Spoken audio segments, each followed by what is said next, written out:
Today, we're digging into the absolute bedrock of all artificial intelligence, the artificial neuron. The best way to think about it is like a tiny digital brain cell. It's a little decision maker that, when you string billions of them together, lets a computer start to, well, think.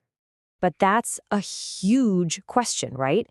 How in the world does a machine actually think? It sounds ridiculously complicated. But the thing is, it all starts with something that's, well, surprisingly simple. So, let's get into it. At the very heart of it all is this, the artificial neuron. It's basically a small bit of computer code that's built to act just like a neuron in your own brain. It takes in some information, it chews on that information a bit, and then it decides whether to send out a signal. That's really it. Receive, process, and act. And that simple loop is the key to pretty much everything in AI. Okay, so to really get how this all works, we've got to pop the hood and take a look inside. We're going to break down this digital brain cell into all of its key parts. You'll find that every artificial neuron is made of 5 main things, and we're just going to walk right through them. You've got inputs, weights, something called a bias, an activation function, and finally, the output. So first up are the inputs. This is just the raw data that gets fed into the neuron. It can be literally anything. Numbers, the little pixels that make up a photo, even the different frequencies in a piece of audio. It's all the information coming in from the outside world. Now, here's the thing. Not all that information is equally important. And that's where weights come into play. A weight is really just a number that tells the neuron how much attention to pay to each input.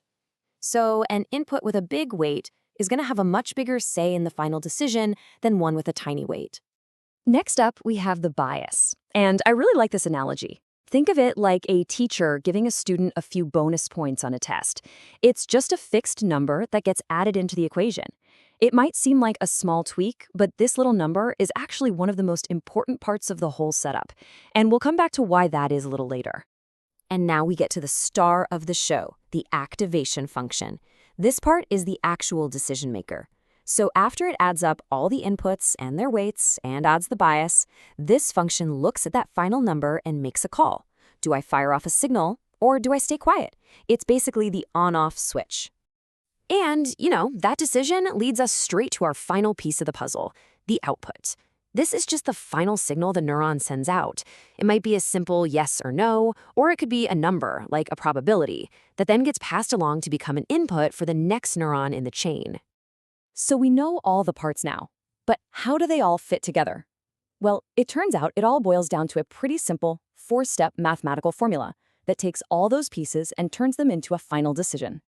Okay, here's how it goes. First, the neuron multiplies every single input by its special weight. Second, it adds all those results together to get one big number. Third, it adds in the bias, that little bonus mark. And then finally, it takes that grand total and runs it through the activation function to see what the final output should be. What's really cool, though, is that the decision maker, that activation function, can have different styles, different personalities, if you will. A threshold function is super simple. It's just yes or no, pass or fail. A sigmoid function is a bit more nuanced. It gives you a probability, like there's an 85% chance this is a picture of a cat. And then you have something like ReLU, which is great for just tuning out the noise. If a signal is weak or irrelevant, it just ignores it completely. All right, theory is great and all, but let's make this feel a little more real. We're going to use our neuron to do something practical, like figure out a student's final grade. Okay, so here's our setup. We have 3 inputs, which are the student's grades, an 8, a 7, and a 6. The weights tell us how important each grade is. So the first grade is worth 40%, and the other 2 are worth 30% each. We're going to give a bias of 1. And our activation function is a simple threshold. If the final score is above 5, the student gets a pass. All right, let's run the numbers. So we take each grade and we multiply it by its weight. That's 8 times 0.4 plus 7 times 0.3 plus 6 times 0.3. And when you add all that up, you get a weighted total of 7.1. But we're not done yet. We still have to add our bias. Remember, that's the little bonus mark that gives the neuron some extra flexibility. So we take our 7.1 and we add that bias of 1. And that gets us to our final score of 8.1. This is the number that's going to be judged by our activation function, our decision maker. And here's where it all comes together. The rule for our activation function was simple. Is the number bigger than 5? Well, since 8.1 is definitely greater than 5, the neuron fires. The output is a pass, or in this case, excellent.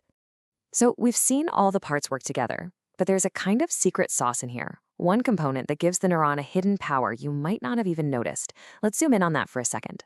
So here's a little quiz for you. Think back to all those parts we talked about. Which one of them makes it possible for a neuron to send a signal even if all of its inputs are completely zero? Is it the input, the output, the bias, or the weight?